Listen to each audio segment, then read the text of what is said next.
Cinema రూపకల్పన సమిష్టి వ్యవహారం.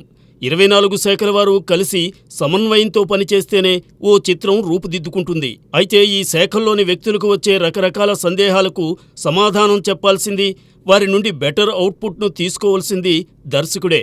అందుకే అతన్ని కెప్టెన్ ఆఫ్ ద షిప్ అంటారు. నిర్మాతను కన్విన్స్ చేసి తగిన బడ్జెట్ను తీసుకోవడమే కాదు, దానిని సరిగ్గా ఉపయోగించి ప్రతి రూపాయి తెరమీద కనిపించేలా చూడాల్సింది కూడా దర్శకుడే. కల్కి డైరెక్టర్ నాగ్ అశ్విన్ కన్న కలను అర్థం చేసుకోవడానికి ఆ చిత్ర సాంకేతిక బృందానికే తలప్రాణం తోక్కువచ్చింది.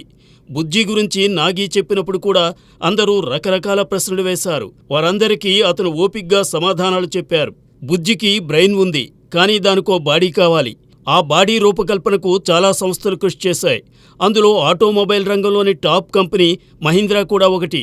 ఈ విషయాన్ని స్వయంగా ఆనంద్ మహీంద్రానే సోషల్ మీడియా ద్వారా తెలిపారు. బుజ్జికి రెక్కల్లాంటి టైర్స్ను తయారు చేసింది చెన్నైకి చెందిన మహీంద్రా రీసెర్చ్ వ్యాలీ బృందమని పేర్కొన్నారు. 2 ఏళ్ల క్రితం ట్విట్టర్ వేదికగా నాగ్ అశ్విన్ అడిగిన కోరికను తాను నెరవేర్చానని, ఆ రకంగా బుజ్జి మేకింగ్లో తాము కూడా కీలక భాగమయ్యామని అన్నారు. అంతేకాదు, తాజాగా వచ్చిన బుజ్జి వీడియోను ఆనంద్ మహీంద్రా ట్యాగ్ చేశారు. దానికి నాగి ఆయనకు థ్యాంక్స్ చెప్పారు. కలలు కనడం మానొద్దని నాగికి ఆనంద్ చెప్పడం కొసమెరుపు. ప్రభాస్తో పాటు అమితాబ్, కమల్, దీపిక, దిశ తదితరులు కీలక పాత్రలు పోషించిన కల్కి 2898 AD జూన్ 27న వరల్డ్ వైడ్ రిలీజ్ కాబోతోంది.